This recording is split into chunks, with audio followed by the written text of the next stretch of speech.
एक CCTV footage है मेरे पास। बेचारा अपने एक कॉलेज फ्रेंड को गाड़ी चलाने सिखाने ले गया, वापस आया तो मेरी वाइफ ने सोसाइटी के मेन गेट पे से मारा। और जब लोग आए पूछने की क्या हुआ तो बोलती मेरे को छेड़ रहा था। एक माँ अपने बच्चे के लिए कह रही मुझे छेड़ रहा था। मैं आज तक वो ऑडियो पूरा नहीं सुन पाया, मतलब उसमें सिर्फ थप्पड़ ही थप्पड़ है। इतनी गालियां दे रही है, इतने थप्पड़ मार रही है इस बच्चे को जिसको मैंने कभी नहीं मारा। पता नहीं वो कैसे मार। वो हुआ। नमस्कार, knocking-news.com में आपका स्वागत है। मैं हूं गिरजेश वशिष्ठ। बहुत सारी कहानियां हम आपके साथ में साझा करते हैं, सरकार से जुड़ी हुई, सरकार की नीतियों से जुड़ी हुई, देश के हालात पे, आर्थिक स्थितियों पे। लेकिन कुछ कहानियां ऐसी होती हैं जो हमारे आसपास कहीं किसी घर में, मेरे घर में, आपके घर में, पड़ोस में, रिश्तेदारों में छिपी होती हैं और वो कहानियां हमारे लिए बहुत मायने रखती हैं। आज जो कहानी मैं आपके सामने लेके आया हूँ, ये इस देश की पॉलिसी से भी जुड़ी हुई है, समाज से भी जुड़ी हुई है और एक अलग टाइप का पर्सपेक्टिव आपके सामने रखती है, एक अलग तरह का दृष्टिकोण रखती है, एक ऐसा दृष्टिकोण जो हमारे समाज को देखने का जो परंपरागत दृष्टिकोण है उससे अलग दृष्टिकोण है। ये कहानी है एक पुरुष के उत्पीड़न की कहानी। कम से कम इस कहानी में जो पात्र हैं वो हमको जो बता रहे हैं उसके हिसाब से ये पुरुष उत्पीड़न की कहानी है। हम इस कहानी में किसी का पक्ष लेना नहीं चाहते। हम ये नहीं चाहते कि कोई ये कहे कि हमने किसी के खिलाफ कुछ बोला, हम ये नहीं चाहते कि किसी के समर्थन में कुछ बोला। लेकिन ये जो स्टोरी है ये अपने आप में हमको बहुत कुछ समझाती है। इसलिए जिन लोगों से मैं बातचीत कर रहा हूँ उनके नाम मैंने छिपा दिए हैं। उनके नाम छिपाने का मतलब ये है कि उनसे जुड़े हुए सभी पात्र छिप गए हैं और इस कहानी के आप तक पहुँचने का मतलब ये नहीं बच गया है कि इससे मैं किसी का साथ दे रहा हूँ या किसी के खिलाफ जा रहा हूँ। मैं चाहता हूं कि हमारे समाज की एक हकीकत, हमारे समाज का एक पहलू ये भी है जो हमको पता चलना चाहिए। यही पहलू नहीं है, सारे लोग एक जैसे नहीं हैं। इस मामले में जिन महिला का जिक्र किया गया वैसी सारी महिलाएं नहीं हैं और सारे पुरुष भी ऐसे नहीं हैं जैसे इस मामले में जो पुरुष है उनका जिक्र किया गया है। लेकिन ये भी एक सच है, एक हकीकत है और इस हकीकत को भी जानना ज़रूरी है। मेरे साथ एक पिता और एक पुत्र की जोड़ी है। पिता का नाम विशाल है और बेटे का नाम आशीष। आशीष और विशाल आज अपने जीवन की एक ऐसी आप बीती सुनाने जा रहे हैं जिसमें 20 साल का दर्द है। दोनों नाम काल्पनिक हैं और इस दर्द से आप ये समझिए कि समाज में क्या हो रहा है और एक और बाप और बेटे का दर्द क्या है। इसमें 2 जनरेशन का दर्द है। जो बाप है वो किसी का बेटा भी है और जो बेटा है वो किसी का बेटा है और बेटा जो है वो किसी और का बेटा होने के कारण भी परेशान है। बहुत उलझी हुई कहानी है लेकिन बहुत सुलझी हुई कहानी है। बातचीत शुरू करते हैं। सबसे पहले सवाल पूछते हैं विशाल से, नहीं उनके बेटे आशीष से। अचानक आपको, आपके पिताजी हैं विशाल जी, विशाल जी हाथ उठा दीजिए ताकि लोग पहचान जाए। तो क्या हुआ अचानक कि आपको इनके पास आना पड़ा? अपनी माँ के पास आप रहते थे, क्यों अचानक आना पड़ा? अचानक ऐसे आना पड़ा कि मेरे जब से इनसे लड़ाई होना शुरू हुआ मेरी मम्मी का मेरे फादर से, तब से मेरे फादर अलग रहने लग गए। एंड उसके बाद मैंने अपनी मम्मी का सब सपोर्ट किया और उनके सारे झूठे एलिगेशंस में भी उनकी हेल्प करी और उनका साथ दिया in order to prove that कि मेरे फादर एक अच्छे आदमी नहीं है और उन्होंने सबके साथ बुरा किया। बट धीरे धीरे उसी घर में रहते रहते जहाँ से पापा चले गए थे वहाँ से मेरे को भी सेम चीज़ मिलने लग गई। मेरे को भी धमकी मिलने लग गई कि तेरे को भी इस घर से निकाल देंगे, तेरे ऊपर फेक केसेस लगा दूंगी मैं, इंक्लूडिंग असॉल्ट चार्ज, मोलेस्टेशन और रेप। सो ये आपकी माँ ने आपसे ये धमकी दी? हाँ जी, ये मेरी माँ ने धमकी दी मेरे को और ये 2022 में ही दी थी, 2021 एंड और 22 में ही पूरे टाइम दी थी। एंड मैं हमेशा डरा रहा इस बात से कि मेरे साथ कुछ बुरा हो जाएगा और मेरा करियर ख़त्म हो सकता है, जबकि अभी मैं बहुत छोटा ही हूँ और मेरी कोई उम्र ही नहीं है कि अभी मैंने कुछ बनाया हो। स्टिल मैं बहुत डरा हुआ था। एंड और उनके ये बोलने के लिए वो मेरे से काम भी करवाती थी, जैसे नॉर्मल झाड़ू पोछा बर्तन सफाई घर की। तो मैं, और जब वो नहीं होता था तो वो ये सब करती थी, और फिर वो मेरे को मारती पीटती भी थी। और मेरा छोटा भाई ये सब देखता था, और उनको कभी कभी बीच में छोटा भाई कितना बड़ा है आपका?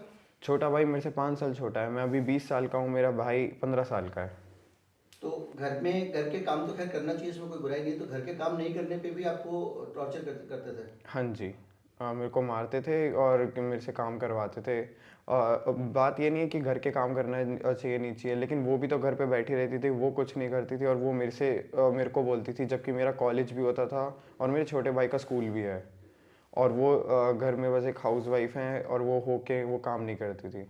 तो कैसे आपको मारपीट में क्या करती थी? आपको थप्पड़ थप्पड़ मार देती थी या हाँ, डांट देती थी, क्या करती थी? डांटती थी, बहुत बुरा बोलती थी कि तू एक मर्द नहीं है, तू रेपिस्ट है, फलाना ढिमकाना, all types of false allegations मेरे पे लगाए जाते थे।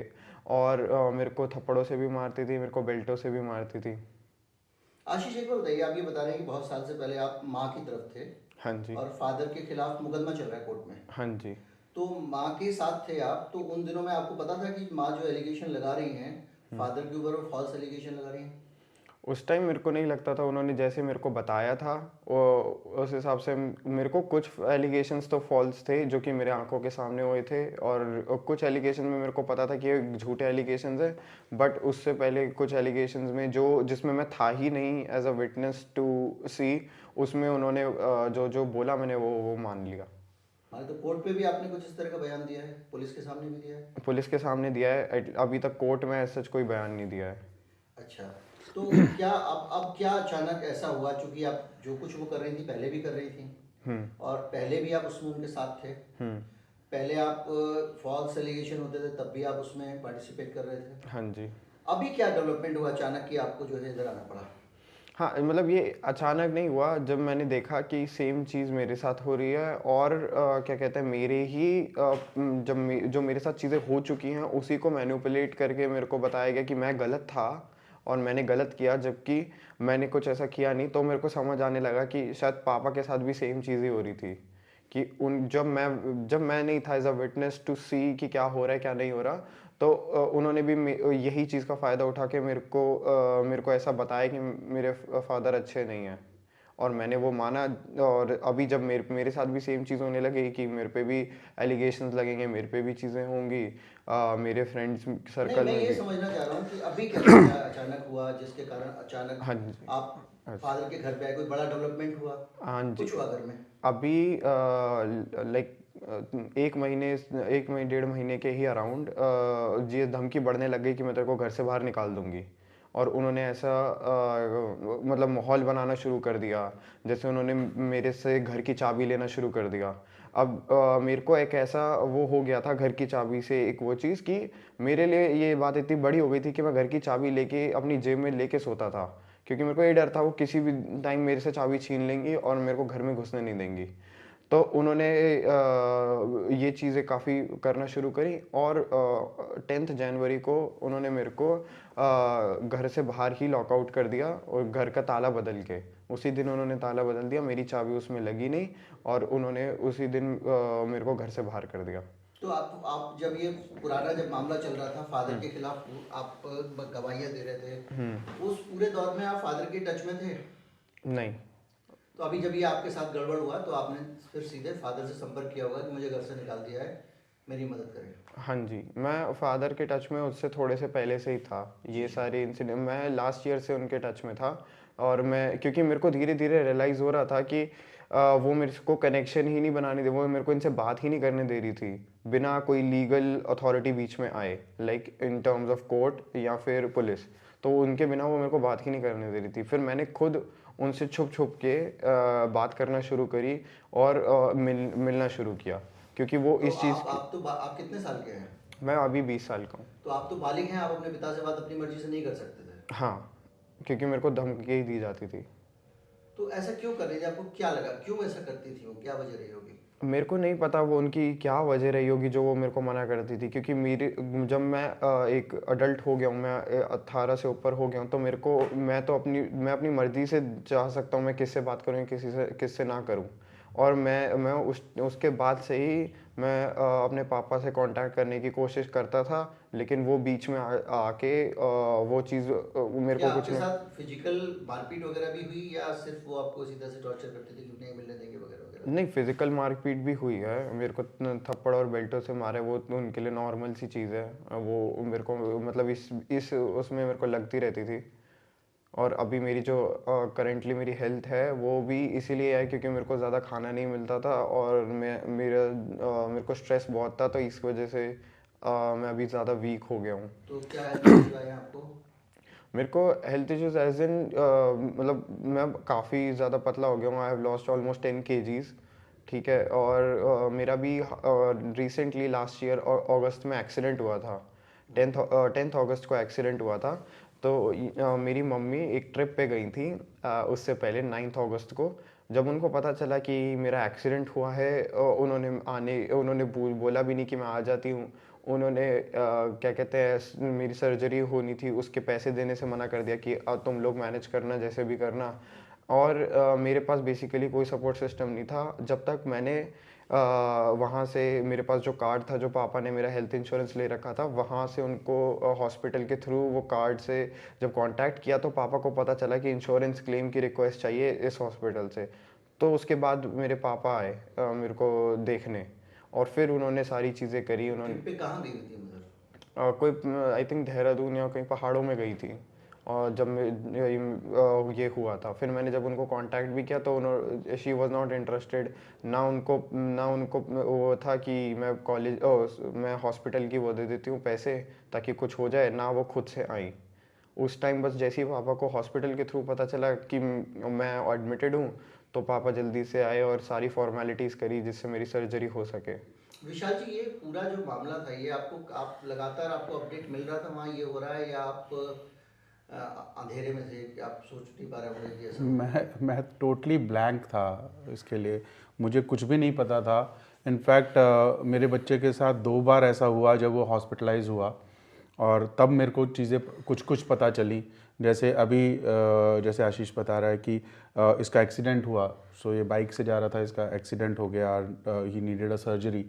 तो मैंने अपने फैमिली का एक हेल्थ इंश्योरेंस करा रखा है, उसका कार्ड मैंने उनको दे रखा था। तो इसने उससे क्लेम किया, तो जब क्लेम किया तो मेरे पास एक SMS आया कि this medical policy is being claimed at this hospital. तो मैंने इमीडिएटली पहले अपने इंश्योरेंस एजेंट को फ़ोन किया, उसके बाद मैंने हॉस्पिटल में फ़ोन किया तो पता चला कि हाँ, एक बच्चा आया है, उसके साथ और 2-3 बच्चे हैं बस, और वो हॉस्पिटल में एडमिट है और उसकी सर्जरी होनी है। सो फिर उसके बाद मैंने बड़ा हिचकते हुए अपने बेटे को फ़ोन किया, क्योंकि इसने इतना ज़्यादा पॉइज़न कर रखा था मेरे बेटे को। इससे सोशल मीडिया पे मेरे अगेंस्ट इतने बयान दिलवाए गए, मेरे अगेंस्ट इतनी चीज़ें करवाई गई, इसकी मेल से मेरे को इतनी गंदी गंदी मेल्स भेजी गई कि तुम घटिया आदमी हो, तुम ये हो, तुम वो हो। तो मैंने बड़े हिचकते हुए से फ़ोन किया। तो मैंने कहा, बेटा अगर आप ओके हो तो पापा आ जाएं क्या आपके पास, आपकी कैसी तबीयत है, आपको क्या हो गया? तो इसने बोला ठीक है पापा आप आ जाओ। तो मैं आई इमीडिएटली रश्ड देयर। मैं जाके मैंने देखा कि, और इसके कॉलेज के ही 2-3 बच्चे वहाँ पर थे इसके साथ। तो मैंने इमीडिएटली जाके जो भी मेडिकल इंश्योरेंस का प्रोसेस था वो करवाया, इसकी सर्जरी करवाई। And I kept on asking, मतलब मैंने हॉस्पिटल में भी पूछा कि भाई इनकी मदर आई, डॉक्टर से भी मिला, सारी चीज़ें हुई। एंड ये इतना अपनी मदर से डरता था कि इसने मेरे को ये नहीं बताया कि इसकी मदर नहीं आई है। इसने मेरे को ये बोला कि आई हुई थी, अभी वो गई हैं, अभी वो घर गई हैं खाना लेने के लिए। तो I was under the impression कि शायद ऐसा ही होगा। तो मैं इसके कंटिन्यूसली टच में रहा, और जब तक इसकी सर्जरी होके इसका डिस्चार्ज नहीं हो गया मैं इसके टच में रहा। जब इसका डिस्चार्ज जिस दिन था, मैंने उस दिन भी इसको पूछा कि बेटा मैं आ जाऊँ, आपको घर लेके चलना है? तो इसने मेरे को बोला कि नहीं, मैं फ्रेंड्स के साथ चला जाऊँगा। मैंने कहा फ्रेंड्स के साथ चले जाओगे, मतलब मम्मी कहाँ हैं? तो बोलते नहीं, मम्मी भी हैं और फ्रेंड्स भी हैं। तो मेरे को थोड़ा तो शक हुआ, बट मेरे को लगा बच्चा कह रहा है कि मम्मी भी हैं और फ्रेंड्स भी हैं तो शायद ऐसा ही होगा। फिर ये चला गया। तो उसके बाद मैंने फिर हॉस्पिटल में फ़ोन किया, तो मुझे पता चला कि इसकी मदर कभी आई ही नहीं। और उसके बाद भी इन्होंने कुछ एक चीज़ मेडिकल उन्होंने क्लेम किया, मेडिसिन का एंड ऑल दैट, बाद में मुझे मेरे बेटे ने बताया कि वो सारे जो बिल्स क्लेम करे गए थे, जो पोस्ट ऑपरेशन जो इसके ट्रीटमेंट होनी थी, इनकी मदर ने वो सारे बिल्स क्लेम करके वो दवाइयाँ ली ही नहीं, सिर्फ उसके बिल्स बनवाए और उसके पैसे मुझसे लिए और वो सिर्फ अपने ऊपर इस्तेमाल किए। तो क्या इस बीच में आपने इनकी मदर से बात करने की कोशिश की या आपके बीच में संबंध बहुत ज़्यादा खराब थे? नहीं, इनकी मदर से मेरी कोई बातचीत नहीं होती, बिकॉज इनके साथ मैंने जब भी बात करने की कोशिश करी है, इन्होंने गाली गलौज और बहुत ही गंदे तरीके से ट्रीट किया है। मेरा छोटा बेटा जो है, जब वो 8th से 9th में आया तो उसके ग्रेड्स बहुत डाउन थे, तो मैंने इनको एक मेल भेजा कि देखिए जो भी हमारे बीच में हो रहा है उसको साइड करते हैं, let's be a mature parent, और बच्चे को एक बोर्डिंग में डाल देते हैं ताकि वो इन सब चीज़ों से दूर रहे। तो उन्होंने इतनी गंदी गालियां देते हुए मेरे को मेल डाला कि तू समझता क्या अपने आप को, तू मेरे बच्चे को मेरे से दूर करना चाहता है एंड ऑल दैट। और ऐसा नहीं है कि वो एज अ मदर अपने बच्चे को अपने साथ रखना चाहती है, वो बच्चों को, मेरे दोनों बच्चों को एक ब्लैकमेलिंग टूल की तरह इस्तेमाल करती हैं।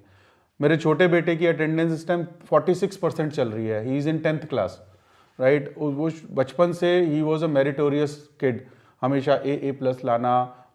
इससे पहले जिस स्कूल में था वहाँ पे उसे चेयरपर्सन अवार्ड मिला। इस स्कूल में उसका स्कूल की वेबसाइट पे भी उसका फ़ोटो डला हुआ है। टाइकोंडो खेलता है, उसमें इतने सारे गोल्ड मेडल, स्टेट लेवल तक में उसने मेडल्स जीते हुए। वो बहुत ही मेरिटोरियस बच्चा था, एक्स्ट्रा करिकुलर एक्टिविटीज़ में भी और स्टडीज़ में भी। पर अभी उसके प्री बोर्ड में, मतलब एक तो उसका 10th के उसकी अटेंडेंस 46% चल रही है, उसको स्कूल ही नहीं भेजती है, और 10th में के प्री बोर्ड में ही फेल्ड इन 2 सब्जेक्ट्स। तो अब तो जैसे मेरा बेटा, बड़ा बेटा मुझे बताता है, वो कहता है मेरा छोटा बेटा अब स्कूल जाना नहीं चाहता, वो कहता है कि मेरे को पढ़ाई नहीं करनी है। तो उसने पूरा, शी हैज रून्ड एवरीथिंग। तो ये जो है, ये कब से चल रहा है ये तनाव आपके परिवार के अंदर? कब से आप लोग अलग अलग रह रहे हैं? क्या वजह रही होगी इसकी? वजह पे बाद में आएंगे, लेकिन कब से रह रहे हैं और क्या, कैसे शुरुआत हुई और ये सिलसिला कैसे कैसे आगे बढ़ा? देखिए, चल तो काफ़ी टाइम से रहा है, मतलब जब शादी के इनिशियल ईयर्स से चल रहा है। मेरी शादी 2003 में हुई है, तब से लेके अभी तक मतलब 21-22 साल हो गए शादी को। काफ़ी टाइम से चल रहा है। पर अगर हम स्पेसिफिकली बात करें कि मैं अलग कब से रह रहा हूँ एंड ऑल दैट, ये सारी चीज़ें हुई अक्टूबर 2021 से। सितंबर में मेरी मदर का एक गॉल ब्लैडर स्टोन का ऑपरेशन होना था, तो मैं उनको अपने घर ले आया और उनका ऑपरेशन करवाने के लिए मैंने उनको अपने घर पे रखा। पास में ही मैक्स हॉस्पिटल है, तो वहाँ पर मैं उनको दिखा रहा था एंड ऑल दैट। तो मम्मी ज़्यादा कपड़े लेकर नहीं आई थी, साड़ियाँ पहनती हैं वो। तो ये मेरी वाइफ जो है, उनकी साड़ी नहीं धोती थी, एकदम जब पानी बच जाता है वॉशिंग मशीन में उसमें धोती थी, या कभी धोती नहीं थी, तो मेरी मदर को ही धोने पड़ते थे। तो मैंने अपनी मम्मी को बोला कि मैं आपके लिए साड़ियाँ ले देता हूँ, और मैंने 6 साड़ियाँ खरीदी 9,780 रुपये की। मतलब मैं अपनी वाइफ के लिए एक एक ड्रेस 5-5, 7-7 हज़ार रुपये की दिलाता था। मैंने 6 साड़ियाँ 9,700 रुपये की खरीदी हैं। मतलब एक साड़ी मुश्किल से 1,500-2 हज़ार रुपये की है, सब घर पहनने वाली साड़ियाँ। और जब ये साड़ियाँ मैंने खरीदी, मतलब मेरी बीवी ने मेरी माँ के साथ मेरा गलत रिश्ता जोड़ दिया। मुझे इतना बुरा भला कहा कि मैं, मतलब उस बात को मैं सह ही नहीं पाया, और उस टाइम मैंने अपना घर छोड़ दिया। मेरी मदर के ऑपरेशन के बाद मैंने, सितंबर में उनका ऑपरेशन हुआ, अक्टूबर में मैंने घर छोड़ दिया। फिर मैं अपने पेरेंट्स के पास रहने लग गया। उसके कुछ टाइम बाद, आई थिंक फरवरी में मैं वापस आया। हमारी इन बिटवीन बातें चल रही थी एंड ऑल दैट। तो जब मैं फरवरी में, मम्मी ने बोला कि चलो बेटा चलते हैं, सब ख़त्म करो एंड ऑल दैट। ये मेरे को मेरे बच्चों से नहीं मिलने देती थी, उनसे फ़ोन पे बात नहीं करने देती थी। तो जब मैं फरवरी में अपने घर वापस आया, तो इसने मैं और मेरी मम्मी आए, तो इसने घर का लॉक चेंज कर दिया। तो इसने दरवाज़ा नहीं खोला, और जब मैंने चाबी लगाई तो चाबी नहीं लगी, बिकॉज़ ये लॉक बदल चुकी थी। और उस टाइम मुझे पुलिस बुलानी पड़ी, और इसने भी पुलिस बुलाई। और वहाँ पे पुलिस वालों ने भी बोला कि भाई आप ऐसे नहीं कर सकते, इनका घर है, आप उनको घर में आने से नहीं रोक सकते। तो इसने मेरे पे झूठे झूठे इल्ज़ाम, मेरे पे रेप और मोलेस्टेशन और पता नहीं क्या क्या चार्जेस इसने वहीं पे बोलना शुरू कर दिया। और फिर उसके बाद हम पुलिस स्टेशन गए। पुलिस स्टेशन में SHO से बात हुई। SHO ने बोला कि जी इनको आप अलग नहीं रख सकते एंड ऑल दैट। बट फिर उसके बाद हम वापस घर नहीं गए, क्योंकि मेरी मदर ने कहा कि अगर अभी ये ऐसे इल्ज़ाम लगा रही है, घर में साथ जाके रहोगे तो और पता नहीं क्या बोल देगी। उसके बाद से तो अक्टूबर 2021 के बाद से मैं अपने घर में नहीं रह रहा हूँ, मैं अपने बच्चों से दूर हूँ। आज 3.5 साल के बाद मेरा बेटा मेरे पास वापस आया है, और इसके साथ भी इतनी जाती हो रही थी, मुझे पता ही नहीं था। मतलब इसने मेरे को एक ऑडियो सुनाया, मैं आज तक वो ऑडियो पूरा नहीं सुन पाया। मतलब उसमें सिर्फ थप्पड़ ही थप्पड़ है, इतनी गालियां दे रही है, इतने थप्पड़ मार रही है इस बच्चे को, जिसको मैंने कभी नहीं मारा। पता नहीं वो कैसी माँ है। वो हुआ, इस एक सीसीटीवी फुटेज है मेरे पास। 7 तारीख को ये बेचारा अपने एक कॉलेज फ्रेंड को गाड़ी चलाने सिखाने ले गया, वापस आया तो मेरी वाइफ ने सोसाइटी के मेन गेट पे से मारा। और जब लोग आए पूछने की क्या हुआ तो बोलती मेरे को छेड़ रहा था। एक माँ अपने बच्चे के लिए कह रही है मुझे छेड़ रहा था। तो ये हुआ। फिर इसका सीसीटीवी फुटेज है, तो उस सीसीटीवी फुटेज में आप देख सकते हैं कि कैसे इसको मार रही है। ऑब्वियसली उसमें ऑडियो नहीं होता तो ऑडियो नहीं है, बट आप देख सकते हैं कैसे उसे मार रही है। फिर पब्लिक प्लेस पे, मतलब सोसाइटी के गेट पे। फिर उसके बाद एक दिन ये मेरे से मिला था, फिर ये घर गया तो इसको बेल्ट से मारा। इसने बहुत सारी चीज़ें मेरे बच्चे ने रिकॉर्ड करी हैं। इसके पास बहुत सारी ऑडियो रिकॉर्डिंग है जहाँ पे बेचारा पिट रहा है, कभी बेल्टों से कभी थप्पड़ों से पिट रहा है और गालियाँ सुन रहा है। आप मतलब वो रिकॉर्डिंग मैं आज तक पूरी नहीं सुन पाया। कभी थोड़ी सी आगे से सुन लेता हूँ, कभी बीच से सुन लेता हूँ, कभी लास्ट से सुन लेता हूँ। एक जगह ये बोल रहा है गिड़गिड़ा के, मम्मी मैं घर के सारे काम कर दूंगा, मैं झाड़ू पोछा बर्तन सब कर दूंगा, आप मुझे मत मारो। मतलब और वो ऐसे चिल्ला चिल्ला के बोल रही है मेरा घर है, तो कोई मेरे को नहीं निकाल सकता इस घर से। मेरे पेरेंट्स ने अपने रिटायरमेंट फंड से उस घर के लिए 14 लाख रुपए दिए हैं। मैं आज तक उस घर के लिए ऑलमोस्ट 54-55 लाख रुपए दे चुका हूँ। EMI सारी मैं भरता हूँ, घर मेरे नाम पर है, पर आज मैं खुद ही उस घर में नहीं रह पा रहा, मैं अपने बच्चों से नहीं मिल पा रहा। मेरा बड़ा बेटा तो किसी तरह से निकल के आ गया। बच्चे जो हैं आपके, आप अपने बच्चों से अलग हैं, तो 3.5 साल से आप बच्चों से अलग हैं। हाँ जी। इस बीच में क्या आपको इस तरह की कुछ जानकारियां मिल गई थी कि ऐसी घटनाक्रम वहाँ चल रहा है उस घर के? नहीं, मुझे कुछ नहीं पता चल रहा था। मेरे बच्चे तो बल्कि जब कोर्ट में भी मिलते थे मेरे अगेंस्ट ही बात करते थे, मेरे को देखते नहीं थे, मेरे से बात नहीं करते थे। तो मेरे को कुछ नहीं पता था। मेरे को तो लग रहा था कि भाई बच्चे अब उसके साथ है, ध्यान रख ही रही होगी। पर जैसे मैंने बोला कि इसके साथ 2 बार ऐसा हुआ। मतलब अभी तो इसका एक्सीडेंट हुआ, एक बार इससे पहले हुआ था जब इसको टाइफाइड हो गया था, तो तब ये हॉस्पिटल में एडमिट हुआ। जब हॉस्पिटल में एडमिट हुआ तो मेरे को हॉस्पिटल से फ़ोन आया कि भाई आपका बच्चा यहाँ एडमिट होने आया है। तो मैंने इमीडिएटली, उन्होंने बोला कि भाई आपको इतने पैसे देने। पहले मैंने उनको मेडिकल कार्ड भेजा तो उन्होंने कहा कि जी ये मेडिकल कार्ड नहीं चलेगा, रीइंबर्समेंट हो जाएगा, कैशलेस नहीं है। तो मैंने इमीडिएटली सेंट 15,000 रुपीज़ जो उन्होंने मांगे थे। फिर उसके बाद I left my office, I rush to the hospital कि क्या हुआ। वहाँ जाके मैंने देखा कि बच्चे को उसने एक सेमी प्राइवेट वार्ड में एडमिट कराया था। मैंने इमीडिएटली वहाँ बात करके उसको प्राइवेट वार्ड में शिफ्ट कराया। वो छोटा सा हॉस्पिटल था। मैंने उसको बोला कि भाई मैक्स में या फोर्टिस में किसी अच्छे हॉस्पिटल में ट्रांसफ़र कर देते हैं, बट शी वॉज एडमेंट नहीं, मैं तो यहीं पे इलाज कराऊंगी। मैंने कहा चलो ठीक है।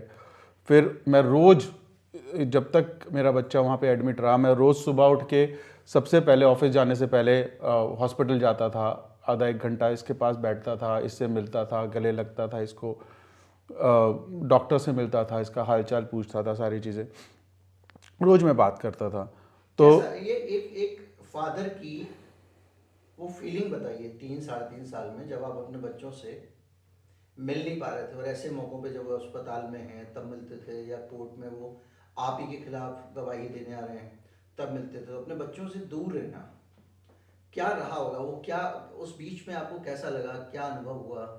और ये चीज़ जो है, ये क्या आपने अपनी पत्नी को कभी कम्युनिकेट करने की कोशिश की? मैंने बहुत बार कम्युनिकेट करने की कोशिश करी। मैंने जितनी बार भी उसको मेल्स डाली किसी भी चीज़ के लिए, वो हमेशा उसका नेगेटिव रिप्लाई ही आया। इनफैक्ट मेरे पास व्हाट्सएप चैट्स हैं जहाँ पे मैंने अपनी वाइफ को 60,000 रुपये भेजे हैं उसी महीने की 25 तारीख को मेरे छोटे बेटे का मेरे को मैसेज आता है, पापा रोटी खानी है, मेरे को रोटी खानी है, घर में आटा नहीं है। सोचो, जिस औरत के पास 60,000 रुपए हैं, उसने अपने बच्चे को भूखा रखा जानबूझ के, सिर्फ उसको ये एहसास दिलाने के लिए तेरे बाप ने मुझे पैसे नहीं दिए, इसलिए घर में रोटी खाने के लिए आटा नहीं है। 3.5 साल में खर्चा कैसे चलता था उनका? क्योंकि आप तो अलग आ गए थे। नहीं, मैं देता था। पहले मैंने इतनी बार उनको पैसे भेजे, हर महीने मैं उनको, इससे शादी जब ये प्रॉब्लम शुरू हुई उससे पहले से मैं 45,000 रुपीज़ पर मंथ उनको भेजता था। उसके बाद इन्होंने मेरे पे केस डाल दिया। जब केस डाल दिया तो उसके बाद जो एज़ पर कोर्ट ऑर्डर मैं उनको जो रिक्वायरमेंट थी वो मैं देता था। इनफैक्ट उसमें उन्होंने वहाँ पर भी काफ़ी गेम प्ले किया। कोर्ट ऑर्डर के हिसाब से नीचे एक किराना स्टोर था, वहाँ से इनको राशन लेना था। मेरे लॉयर ने मतलब वो कोई लिमिट की बात नहीं करी एंड ऑल दैट, और इस चीज़ का उन्होंने फ़ायदा उठाया। इन्होंने 45 हज़ार रुपये के बिल बनाने शुरू कर दिए, जिसमें 10 से 12 हज़ार रुपये की सिर्फ चॉकलेट्स, टॉफ़ीज़ और चिप्स होते थे। तो इस तरीके से इन्होंने मेरे से काफ़ी पैसा लिया। इनफैक्ट जब मैं घर छोड़ कर आया था तो उससे पहले भी मैंने घर पे कुछ कैश रखा हुआ था, बिकॉज इससे पहले जो नोटबंदी और उस सब की वजह से जो प्रॉब्लम्स हुई थी, फिर कोरोना एंड ऑल दैट, तो I use to keep couple of lakh rupees at my place. तो दैट वाज आल्सो देयर। और मैंने काफ़ी टाइम तक इनको हर तरीके से सपोर्ट किया। बच्चों की फ़ीस हमेशा मैं देता था, छोटे बेटे की, बड़े बेटे की, जो भी राशन, पहले मैं राशन भी इनको भेजता था। इनफैक्ट इन्होंने कोर्ट में जाके ऐसी ऐसी बातें करी हैं, मतलब मैं इनको अमेज़ॉन से राशन भेजता था, मिल्क बास्केट से मैं इनको दूध, अंडा, ब्रेड और ये सारी चीज़ें जो डेली की नीड्स होती हैं वो भेजता था।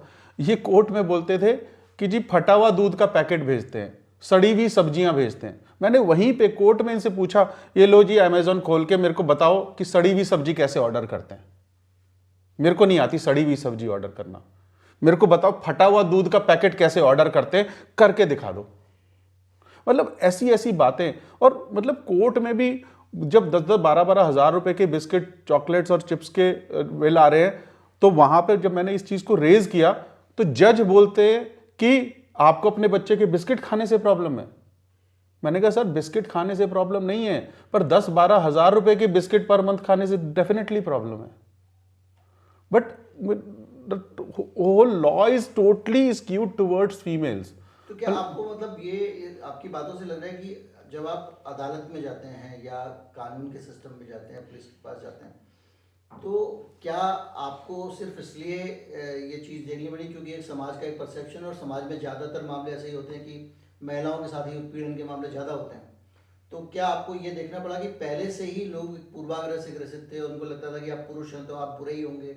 हाँ जी, बिल्कुल, ये बिल्कुल फैक्ट है। इनफैक्ट मेरे बच्चे ने ये खुद एक्सपीरियंस किया। इसने तो बल्कि जो पुलिस इसने बुलाई जब इसको घर से निकाल दिया, घर के अंदर नहीं आने दिया, उसकी भी रिकॉर्डिंग इसके पास है। और मैं आपसे रिक्वेस्ट करूंगा कि उसमें से कुछ क्लिपिंग्स ज़रूर आप इसमें चलाइए।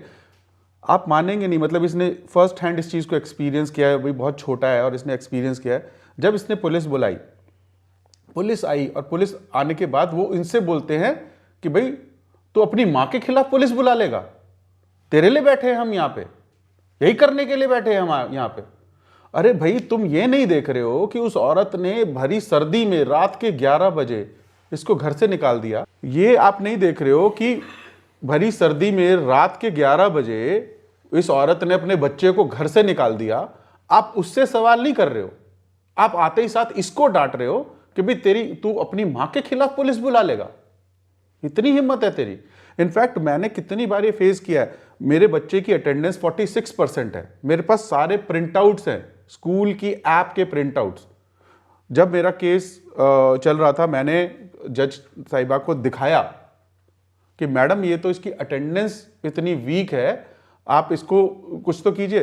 तो बोलती माँ है गलत थोड़ी ना करेगी, माँ है गलत थोड़ी ना करेगी। मैडम सामने है अटेंडेंस वीक है। तो बोलती है कि बच्चा बीमार है, बीमार था। मैंने कहा बीमार था तो बीमार था तो कहां है उसका डिटेल्स, कभी किसी ने बताया कि बीमार है, किस वजह से बीमार है, और कहां है उसके मेडिकल सर्टिफिकेट्स? क्योंकि इसने स्कूल में भी बोल रखा है, स्कूल में प्रोसेस है, अगर 3 दिन लगातार बच्चा नहीं आता तो you need to submit a medical certificate. Medical certificate कोई नहीं है, क्योंकि जब मैं साथ में रहता था, she is a very lazy women, वो उठती नहीं थी। कितनी बार मैं बच्चों का नाश्ता बनाता था, उनको लंच के लिए पैसे देता था, उनको या तो उनकी बस पे ड्रॉप करता था, नहीं तो कई बार बस छूट जाती थी तो उनको मैं स्कूल तक ड्रॉप करता था, मैं करता था खुद। तो मुझे मालूम है कि उसकी अटेंडेंस क्यों वीक है, क्योंकि वो उठती नहीं होगी सुबह, वो सुबह उठती नहीं है, तो बच्चे को छोड़ देती है। और बच्चे को थोड़ी ना पता है कि भाई उसके लिए इतनी, उसको लग रहा है कि माँ मेरी छुट्टी करा देती, बहुत अच्छी बात है।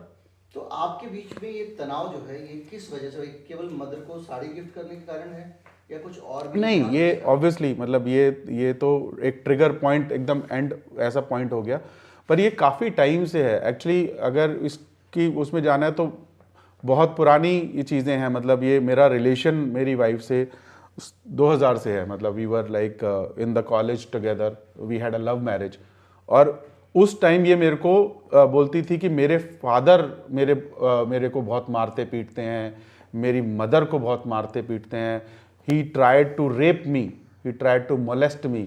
और उसने अपने फादर के अगेंस्ट भी मोलेस्टेशन का केस डाला हुआ है, मतलब FIR उन्होंने रजिस्टर कराई थी, कंप्लेंट रजिस्टर कराई थी। तो उस टाइम मुझे लगता था कि शायद मतलब actually she is in a very bad home and बहुत बुरा चाइल्डहुड है। और मैं उनकी इन बातों में आ गया और मैंने बहुत अर्ली एज में, around at the age of 24 I married her. जब शादी हुई, ऑब्वियसली इसके फादर नहीं आए उस शादी में, क्योंकि इस तरीके की इसने चीज़ें करी उनके साथ। शादी हुई, शादी के फर्स्ट ईयर में हमारा बेबी हुआ, my first sun got born in 2004। तो उस टाइम भी इसने बहुत ज़्यादा मतलब घर में लड़ाई झगड़ा और वो सब करना शुरू कर दिया।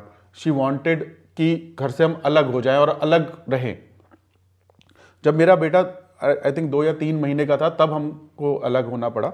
और इन बिटवीन इतने ज़्यादा स्ट्रेस था कि मैं, एक टाइम तो ऐसा आया कि मैंने डिटॉल पी लिया था, मतलब आई ट्राइड कमिटिंग सुसाइड।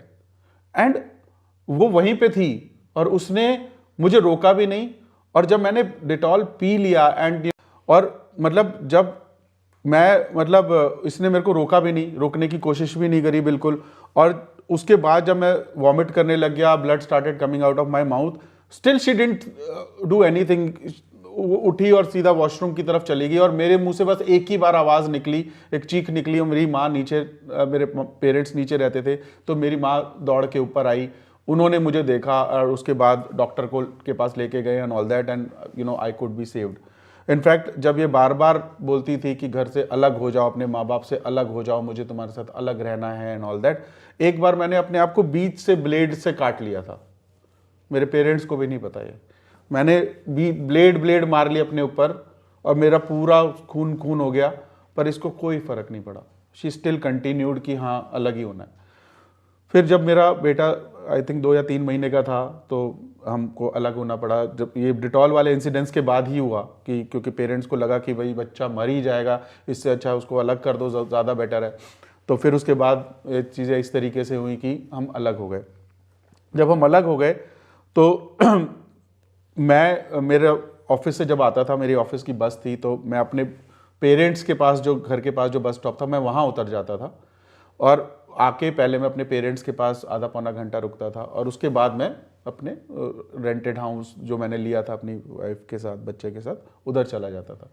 एक तो ये मेरे को मना करती थी कि भाई मत जाओ वहाँ पे, अपने पापा मम्मी से नहीं मिलो। मैंने कहा अभी अभी हम अलग हुए हैं, मैं डेली जा रहा हूँ, फिर वीकली जाऊँगा, फिर मंथली जाऊँगा, धीरे धीरे मैं फ्रिक्वेंसी कम करूँगा।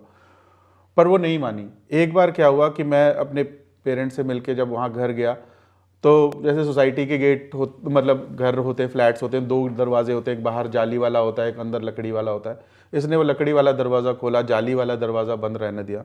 ये बेटा उस टाइम मेरा 2-2.5 महीने का था, उसको गोद में रखा हुआ था। And she put a knife on her neck. बोला अगली बार अगर तुम अपनी माँ से मिलने गए तो इसका गला काट दूंगी। आई वॉज शिट स्कैर्ड, मुझे समझ ही नहीं आया मैं क्या करूँ। उसके बाद से मैंने अपने घर जाना छोड़ दिया। उसके बाद धीरे धीरे चीज, जो ये पूरा जो आप एक टॉक्सिक रिलेशनशिप जो थी, इससे आपकी जो एज अ चाइल्ड आपकी पढ़ाई लिखाई, दूसरी एक्टिविटीज वगैरह पे क्या इसका असर पड़ा? कैसे आपने इसको देखा? इट वाज लाइक अभी भी है कि मतलब इट ऑब्वियसली गॉट सफर्ड मैं जैसे जैसे ये चीज़ें होने लगी और मैं विटनेस करने लगा मेरी मतलब टीन एज में, जब जो बिल्डिंग ईयर्स होते हैं of a child, from that I was from that only that point of time I was experiencing this. तो उस पॉइंट पे in my teenage I wasn't like a very aggressive child और emotional one. I was just मेरी teenage was very plain and simple. Like I didn't throw any tantrums, I was very normal. And the thing is, तो ये सारी चीज़ें मैंने सिर्फ एक ही चीज़ से डाइजेस्ट करी, to be silent, to be introverted and to not talk about it. So वो सारी चीज़ें जस्ट सब मैंने absorb करी और मैंने कुछ चीज़ को retaliate नहीं करा टिल द पॉइंट जब ये सारी चीज़ें, ये मेरा चुप रहना और मेरा चीज़ों को ना बोलना, चाहे वो मेरे लिए गलत ही हो रही हो और उसके अगेंस्ट भी कुछ ना बोलना, my silent became very toxic towards me. मेरा चुप रहना ही मेरे लिए भारी पड़ने लग गया, क्योंकि जब ये सेम चीज़ मेरे साथ होने लगी और मैं बस कंप्लाई कर रहा था उन, वो तभी भी शी वॉजंट गेटिंग सेटिस्फाइड। तो after a while when I started to distant myself, I started to not to love, I started to be in my own space, वहाँ से चीज़ें और ख़राब होने लगी और उन्होंने बोला कि तू डिटैच हो रहा है and why are you not loving me. I am like, मैं तुमको प्यार कैसे करूँ जब तुम मेरे को मारते हो तो, और तुम मेरे को ऐसे धमकी देते हो कि तुम मेरे को घर से बाहर निकाल दोगे। तो वहाँ से चीज़ें थोड़ी सी ख़राब होना शुरू हुई मेरे और मेरी मदर के रिलेशन में। और बस वो ही एक स्टार्ट पॉइंट था to everything getting till the point where I am right now. वहीं से चीज़ें शुरू हुई, वहाँ से मैंने फिर थोड़ा बहुत बोलना शुरू किया, मैंने अपने लिए थोड़ा स्टैंड लेना शुरू किया, और जैसे ही मैंने ये किया I became the man who rebelled, और कि अब तू मेरे कंट्रोल से बाहर जा रहा है और दिस इज़ नॉट एक्सेप्टेबल। आपका जो छोटा भाई है, हाँ जी, उसको उसके साथ कैसा था रवैया? क्या उसके साथ भी ऐसा ही होता जैसा आपके साथ होता था, कि उसके साथ एक अलग टाइप का अप्रोच? नहीं, उसके साथ basically I was a filter, तो मैं उस तक काफ़ी चीज़ें पहुंचने ही नहीं देता था। I use to take the beating, I use to take the जो भी डांटा था सबसे ज़्यादा था। तो he was the most protected one among the situation. जैसे जब पापा के साथ होता था तो जो वो पापा ले लेते थे कुछ, ऑब्वियसली इट्स 100% मेरे पास नहीं आता था, तो उसके बाद जो मेरे को बचता था मैं उससे अपने भाई को बचा लेता था ताकि उस तक कुछ ना आए। एंड इट बिके जहाँ पे उसको ज़्यादा सफ़र होने लगा वो तब होने लगा जब पापा चले गए और उसके बाद उसकी अटेंडेंस वीक होने लग गई, और क्या कहते हैं, फिर जब मैंने डिटैच होना शुरू कर दिया और मैं अलग हो गया कि अब मैं बात नहीं करूँगा। और तभी भी वो उनके लिए ज़्यादा फेवरेट चाइल्ड था, क्योंकि वो समझता था, वो उनके थोड़ा ध्यान रख लेता था, ये करता था। बेसिकली जो मैं करता था अपनी टीनेज में, वो जब वो करने लगा तो शी लाइक्ड हिम। अब मेरे को लगता है अब जब मैं अपने घर से बाहर निकल चुका हूँ, मेरे को बाहर निकाल दिया गया है, तो अब मेरे को लगता है गिव इट लाइक 2-3 years उसका भी वही हाल होगा जो मेरा हुआ है। जिस पोजीशन पे आज मैं हूँ, मेरे को लगता है वही 5 साल बाद ये सेम पोजीशन में ही होगा। तो क्या आपको लगता है वो, चूंकि वो छोटा बेटा आपका वहाँ पे है विशाल जी, हाँ जी, तो उसको लेके अब आपको क्या लगता है कि वो सुरक्षित होगा वहाँ पे, क्योंकि वो छोटा भी उम्र में? नहीं, अभी मेरे को बस वही उसका ही सबसे ज़्यादा अभी टेंशन है, बिकॉज पहले मेरे को लगता था शायद वो बच्चों का ध्यान रखती होगी, एटलीस्ट ये सब नहीं होता होगा, पर जब से मैंने, जब बच्चे उसकी तरफ से गवाही हाँ दे जी, रहे हैं, हाँ कुछ जी, चीजें मेरे कर को रहे यही लगता था कि कम से कम बच्चे तो उसके साथ, मतलब बच्चों के साथ तो वो ठीक ट्रीट करती होगी, चाहे स्कूल नहीं भेजती, वो सब नहीं करती, बट बाकी ट्रीटमेंट तो ठीक ही होगा। पर जब से मेरे को पता चला है और ये जब मैंने ऑडियो सुने, वो वीडियो देखा और वो सारी चीज़ें हुई, तब से मेरा दिल बहुत घबराया हुआ है। और मेरा बेटा वैसे भी जो इतना अच्छा स्टूडियस बच्चा था, उसके साथ इतना बुरा हो रहा है, अटेंडेंस उसकी वीक है, एग्ज़ाम में वो फेल हो गया है एंड ऑल दैट, आगे वो कैसे पढ़ाई करेगा एंड ऑल।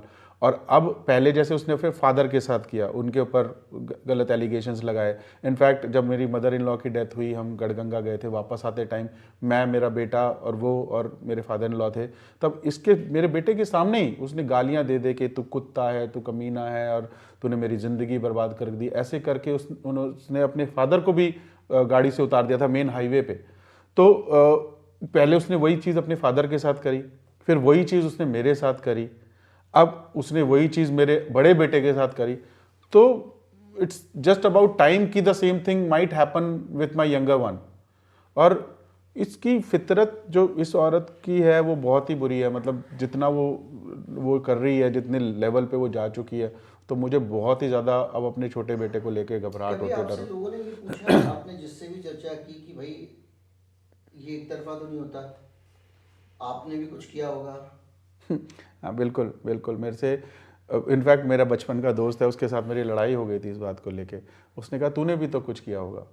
मैंने कहा हाँ बिल्कुल, क्योंकि जो उसने मेरे पे फेक चार्जेस लगाए थे, आज मेरा बेटा सामने है तो वो इस बात की गवाही दे रहा है कि वो सब झूठ है, और वो खुद ही अपने जाल में फंसी हुई है। क्योंकि एक तरफ उसने मेरे पे चार्जेस लगाए, एक रिपोर्ट में उसने मेरे लिए बोला कि भाई मैंने अपने दोस्त को बुलाया, उसका रेप करवाया, और ताकि मेरा कोई बिजनेस गेन हो, ठीक है। और एक दूसरी रिपोर्ट में, शायद उसको ध्यान नहीं रहा या जो भी था, उसने उसी चार्ज को बोल दिया कि मैंने वाइफ शॉपिंग करी। तो वो खुद ही, उसको पता नहीं है कि वो क्या कर रही है। और अब मेरा बेटा साथ में है तो ही नोज, क्योंकि जब ये इस सिचुएशन की जो बात कर रही है, वह एक्चुअली में एक हाउस वार्मिंग पार्टी थी जिसमें मैंने अपने बचपन के 3 दोस्तों को बुलाया था along with their wives and kids. उस टाइम कुछ एक ऐसा इंसिडेंस हो गया था कि कुछ डांस वांस को लेके थोड़ी सी बात हो गई थी, वो भी उसके साथ नहीं हुई थी, किसी दूसरी लेडी के साथ हुई थी। और उस बात को, जो कि कोई मुद्दा ही नहीं था जिसके ऊपर इतना बवाल कर दिया गया, उस बात को लेके उसने रेप चार्जेस और पता नहीं क्या क्या, वाइफ स्वैपिंग और क्या क्या चार्जेस लगा दिए। अब मेरे बेटे के ऊपर भी वो कहती है मैं तेरे पे मोलेस्टेशन और रेप का चार्ज लगा दूंगी।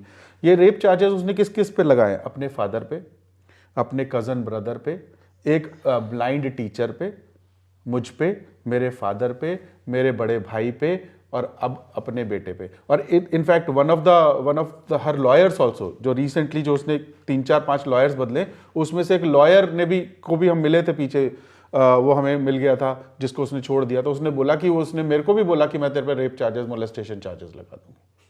तो वो रेप चार्जेस तो ऐसे लगाती है, मोलेस्टेशन चार्जेस तो ऐसे लगाती है तो जैसे। क्या आपको क्या लगता है कि ये सिलसिला कब खत्म होगा? क्योंकि एक उम्र आपकी भी हो रही है, बच्चे भी अब उस फेज में पहुंच गए हैं कि 2-4 साल बाद ये लोग भी अपना परिवार शुरू करेंगे। तो कब खत्म होगा सिलसिला, क्या लगता है आपको? देखिए, सिलसिला तो पता नहीं कब ख़त्म होगा। मैं तो वेट कर रहा हूँ डिवोर्स का, कि डिवोर्स हो जाए हमारा, मेरा दूसरा बेटा भी उस चुंगल से निकल आए और उसको भी रियलिटी समझ में आए। देखिए, बच्चे अपना पढ़ाई लिखाई अच्छे से करें और आगे अपने करियर में आगे बढ़े, अपना परिवार बनाए, वो मैं चाहता हूँ कि वो अपना निकल जाए। मेरी ज़िंदगी जितनी होनी थी, बीतनी थी, बीत गई। मैंने तो अपनी ज़िंदगी से अपने वो 20-21 साल डिलीट कर दिए हैं। अब मैं सोचता हूँ कि वो 21 साल थे ही नहीं। अब बात होगी कि 2-4 साल बाद आप अपना करियर शुरू करोगे, फिर बात होगी आपकी अपनी फैमिली बनाओ, क्या सोचे? अभी तो करियर का ही सोचा, देखते हैं। Family is like very last in my bucket list, because कुछ अभी लगता है कि शादी करेंगे तो इंडिया में तो नहीं करूँगा फॉर श्योर। आपको लगता है बाहर करेंगे तो सब ठीक रहेगा? नहीं, बाहर करेंगे उसकी कोई गारंटी नहीं है ठीक रहेगा, बट एटलीस्ट लॉज एक साइड बायस तो नहीं होते इतने।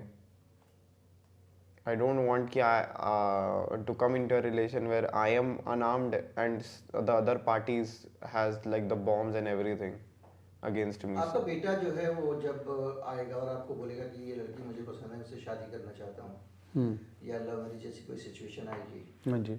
आपका रिस्पॉन्स क्या होगा? देखिए, मेरी लव मैरिज है और उसके बाद मैं इस सिचुएशन में हूँ। There are so many red flags which I now know कि which are there. Maybe मैं उन रेड फ्लैग्स को देखने की कोशिश करूँगा। मैं नहीं चाहता कि मेरे साथ जो हुआ मेरे बेटे के साथ हो, ठीक है। तो मैं डेफिनेटली कोशिश यही करूँगा कि ऐसी सिचुएशन उसके साथ अराइज ना हो, लड़की के साथ, उसके पेरेंट के साथ उस तरीके की बातें होंगी। और आजकल जो औरतें, मतलब जो लड़कियां, जो इस तरीके की लड़कियां जो गलत इस्तेमाल कर रही हैं लॉज का, they are actually treating it like money making machine. शादी करा, कुछ टाइम बाद अलग हो गए और जायदाद में हिस्सा मांग लिया and all that, using the laws against the male and all that. उस तरीके की सिचुएशन तो बहुत ज़्यादा बढ़ती जा रही है। ऑब्वियसली वी ट्राई कि उस तरीके से ना हो, बट आज की डेट में जैसे हमारे पेरेंट्स के टाइम पे डर लगता है शादी के नाम से, बच्चे की शादी अब के डर नाम से? लगता है, अब डेफिनेटली डर लगता है। पहले मतलब जब मैंने शादी करी थी, ऑब्वियसली मैंने नहीं सोचा था ऐसा होगा, पर अब डेफिनेटली डर लगता है। मतलब मैं से ये- अब ये बिकॉज आपको लगता है कि महिलाएं जो हैं वो सारी की सारी उनके साथ ये महिला नारी जाति से ही आपको एक एलर्जी हो गई, या आपके अंदर अभी ये विजडम है कि नहीं सभी महिलाएं जैसी नहीं होती हैं? नहीं, ऐसा मैं नहीं कहूँगा कि मुझे नारी जाति से एलर्जी हो गई। मेरी mother is a lady, right. और मैं कितने सारे लोगों के साथ काम करता हूँ जो जो औरतें हैं, तो ऐसा नहीं है। मतलब देखिए, बुराई कहीं पर भी हो सकती है। It is not limited to a particular gender. आदमी भी बुरे होते हैं और औरतें भी बुरी होती हैं। पर मतलब मेरे को ऐसा लगता है कि यहाँ पर जो सरकार का काम है कि लॉ एटलीस्ट बैलेंस रखे, सो दैट अगर बैलेंस्ड लॉ है तो जो भी गलत है उसकी तरफ उसको सजा मिल सकती है। पर अगर लॉ में बैलेंस नहीं है, अनबैलेंस्ड है लॉ, एक तरफ टिल्टेड है, महिलाओं की तरफ ज्यादा है, तो उसका मिसयूज हो सकता है। किसी भी तरफ टिल्टेड नहीं होना चाहिए। इसमें कुछ दिक्कतें हैं, जैसे जिस देश में हम रहते हैं, इस देश में महिलाओं की जो सिचुएशन है वो एक जैसी नहीं है। आपके केस में आपकी पत्नी जो है वो सक्षम महिला है, आप ही के समान शहर में रहती हैं, पढ़ी लिखी हैं, अकेले जीवन जी सकती हैं और वो इस तरह का सब कुछ कर सकती हैं। हाँ जी। लेकिन देश में जो मेजोरिटी में इस देश के लोग हैं जो रहते हैं, उसमें महिलाओं की स्थिति इतनी कमज़ोर है कि अगर लॉ उनको सपोर्ट करने वाला नहीं होगा तो वो सर्वाइव ही नहीं कर पाएंगे। बहुत सारे केसेस आप देखते होंगे, घर से निकाल दिया, कहीं कुछ कर दिया, कहीं कुछ कर दिया। तो कानून, ये भारत में एक दुविधा है कि कानून जो है वो कमज़ोर लोगों को दिमाग में रख के बनाया जाता है और जो पावरफुल लोग होते हैं वो उसको मिसयूज़ करते हैं। ये हर कानून के साथ है, सिर्फ ये जेंडर से जुड़े हुए कानूनों के साथ नहीं है, ज़्यादातर कानूनों के साथ है। अनुसूचित जाति जनजाति वाला मामला भी जो है कमज़ोर लोगों के प्रोटेक्शन के लिए कानून बना है, जो शक्तिशाली लोग हैं वो उसको मिसयूज़ कर लेते हैं। देखिए, मैं आपको जब इसने मेरे खिलाफ पहली बार कंप्लेंट इस तरीके की करी और हम पुलिस स्टेशन गए, तो वहाँ पे महिला पुलिस थी जिनके साथ बात हुई। जब उनको सारी चीज़ें पता चली और मैंने तो सबूत दिखाए और सारी चीज़ें बताई, तो उन्होंने क्लियरली बोला कि सर, ये जो कानून बने हैं, जिनके ऊपर अत्याचार पहले होता था आज भी अत्याचार हो रहा है और आज भी झेल रही हैं, और जिनके ऊपर पहले अत्याचार नहीं होता था आज भी उन पर अत्याचार नहीं हो रहा, बल्कि उनको ये अलग टूल्स मिल गए हैं जिसका वो इस्तेमाल कर रहे हैं to actually use it against the man. एक फीमेल पुलिस वाली ने मेरे को ये बोला कि ये एक्चुअली वैसा हो रहा है। तो मेरे ख्याल से मैं इसके लिए अगेंस्ट नहीं हूं कि कानून ऐसा नहीं होना चाहिए। मैं ये कहना चाह रहा हूं कि यहाँ पे चेक्स एंड बैलेंसेस मैंडेटरी हैं। अगर आपको कोई भी इंसान, चाहे वो आदमी है चाहे वो औरत है, कानून का गलत इस्तेमाल करते हुए पकड़ा जाए तो उसको इतनी एक्सट्रीम सजा मिले कि जो अगला बंदा है वो उसको गलत इस्तेमाल करने से पहले 100 बार सोचे। क्योंकि अदरवाइज क्या होगा कि जो पीड़ित है वो पीड़ित ही रहेगा, उसके लिए कानून नहीं बन पाएगा, और जो नहीं है और जो इस तरीके से मिसयूज कर सकता है वो उसको मिसयूज करता रहेगा। लोग छोड़ देते, मतलब कोर्ट्स में ऐसी औरतों के साथ कुछ नहीं होता, पता भी चल जाता है। सारे कोर्ट्स को मालूम है कि ये सारे इल्जाम फेक हैं। फेक इल्जाम्स होते हुए भी कितने सारे, आप अगर आप इसकी रिसर्च भी पढ़ेंगे, बहुत सारे जो 498A के जो केसेस लगते हैं, जो पेरेंट्स को घसीट लिया जाता है, डोमेस्टिक वायलेंस में पेरेंट्स को और सब लोगों को घसीट लिया जाता है, most of the cases are all false. Dowry के केसेस, मेरे ऊपर डाउरी का इल्जाम लगा है, जो कि उसने खुद, हमने शादी जब करी आर्य समाज मंदिर में शादी करी, हमने भाग के शादी करी, राइट, उसके पेरेंट्स भी आए नहीं उसमें, और हमने आर्य समाज मंदिर में शादी करी, और उससे पहले उसने पूरा एक डिक्लेरेशन दिया है कि मैं कुछ भी सामान लेके नहीं आ रही। पुलिस स्टेशन में उसने एक एप्लीकेशन दी है, मेरे पास आज भी उसकी कॉपी है, और मेरे पे वो डाउरी का भी इल्जाम लगा रही है। बल्कि मैंने ही उसके पेरेंट्स की कितनी बार हेल्प करी है, पैसे उनको ट्रांसफर करे हैं, सारी चीज़ें करी है, हेल्प करी है अपने मदर इन लॉ की कितनी बार इलाज में, सारी चीज़ों में। अपनी मदर इन लॉ की क्या, उनकी नानी की मैंने हेल्प करी है उनके इलाज में, जब उनके खुद के मामा वगैरह उनको हॉस्पिटलाइज नहीं कर रहे थे, तो मैंने 50,000 रुपीज़ पे करके उनकी नानी को हॉस्पिटलाइज कराया था। तो मैंने, I did all of that. But आज मेरे ऊपर सारे उल्टे इल्ज़ाम लग रहे हैं कि भाई मैंने डाउरी भी ली, मैंने उनको मारा पीटा भी, मैंने उनका रेप करवाया, मैंने उनके साथ वाइफ शॉपिंग करी, और अब मेरे बच्चे के ऊपर वही इल्ज़ाम लग रहे हैं। वो सारी चीज़ें हैं जिसमें जो औरत है वो बहुत बुरी तरीके से बच्चे का इस्तेमाल कर रही है, जो कि बहुत गलत है। तो आपने देखी ये पूरी आप बीती। इस कहानी में हो सकता है कुछ चीज़ों को आपको लगे कि अतिरेक है, हो सकता है आप कहें कि नहीं ऐसा नहीं होता है, या कहें कि ऐसा होता है। लेकिन इसमें जो पात्र है वो भी ये कह रहा है कि ऐसा आम तौर पे नहीं होता है, सारी महिलाएं वैसे नहीं होती हैं जैसी इस कहानी में जो पात्र है, जो इनकी पत्नी है। लेकिन ये कहानी एक सैंपल है हमारे समाज का और एक नजरिया पेश करती है। इस कहानी में अगर हम इन पात्रों की जानकारी साझा कर देते तो इसका मतलब ये हो सकता था कि शायद हम इनकी जानकारी के जरिए अदालत की कार्रवाई को असर डालने की कोशिश कर रहे हैं। इसका मतलब ये भी हो सकता था कि जो महिला पात्र हैं हम उनके खिलाफ कुछ एक्सपोजे कर रहे हैं। इसका मतलब ये भी हो सकता था हम इनका समर्थन कर रहे हैं। इसलिए हमने सिरे से इसमें सभी पात्रों को हटा दिया है ताकि बातचीत हो तो व्यक्तियों पे ना हो, बातचीत हो तो व्यवस्था पे हो, इस देश के सिस्टम पे हो, लोगों पे हो। आपको ये जो नया प्रयोग है हमारा और उसमें ये जो खबर हम लेकर आए हैं, जो आपबीती हम लेकर आए हैं, वो कैसी लगी? इस आपबीती के बीच में आपकी क्या राय है? आपको क्या लगता है? कमेंट करके ज़रूर बताएं। मैं ज़्यादातर आपको कमेंट करने के लिए नहीं बोलता हूँ। चैनल को सब्सक्राइब कर लें और ये कहानी अगर अच्छी लगती है तो ज़्यादा से ज़्यादा लोगों तक पहुँचाएं। नमस्कार, जय हिंद।